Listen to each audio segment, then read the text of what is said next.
দয়ালের সম্বন্ধে বলা আমাদের মুখের ভাষা থাকে না বা আমরা বলতে পারি না, কিন্তু কয়েকদিন আগে এই দোলের সময় আমার যে দয়াল যে আমাকে এত দয়া করবেন আমি বুঝতে পারিনি। দয়ালের এত ইচ্ছা, সকালবেলা উঠে বলছি দয়াল হয়তো আর আমার কোনোদিন দোলে যাওয়া হবে না, এটাই কি আমার পাওয়া। জানি না দয়াল শুনেছেন কি না। যাই হোক, সারাদিন ঠাকুরের যেটুকু করি কাজকর্ম করছি।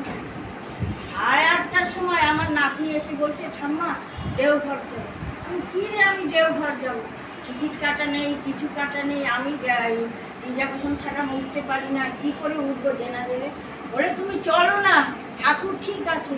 দয়ালের যে এত ইচ্ছা, এত পাওয়া এইরকম আমি আর কোথাও কারোর মুখে কোনো দিন শুনতে পারিনি। সেই আমার নাতনি নিয়ে গেল, 9:30টার সময় বেরোলাম আমরা টোটো করে, আমার ছেলে টোটো করে স্টেশনে গেলাম, সেখান থেকে ট্রেন পেলাম। ট্রেনের নাতনি টিকিট কাটতে গেলাম, আমাকে বসিয়ে 11:15 বাজে। কি রে 11:10 ট্রেন পাবো? ঠাকুরকে বলে ঠাকুরকে ডাকো, ঠাকুর যখন এসছে ঠাকুর তখন নিয়েই যাবো।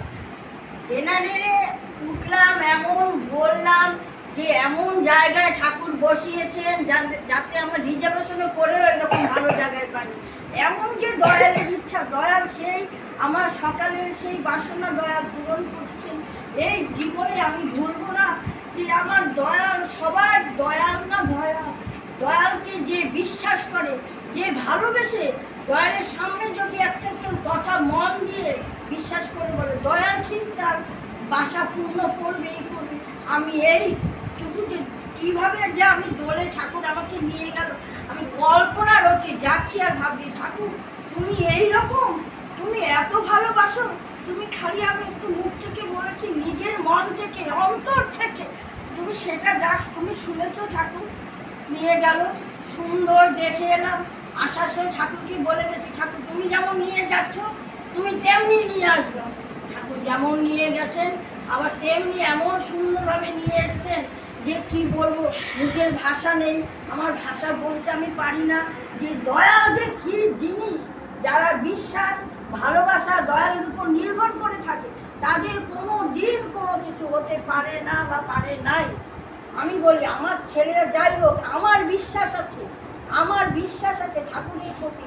ঠাকুরের প্রতি সবাই বিশ্বাস রাখো, ঠাকুরকে ভালোবাসো, ঠাকুরকে সবাই নিয়ে মাথায় নিয়ে চলো।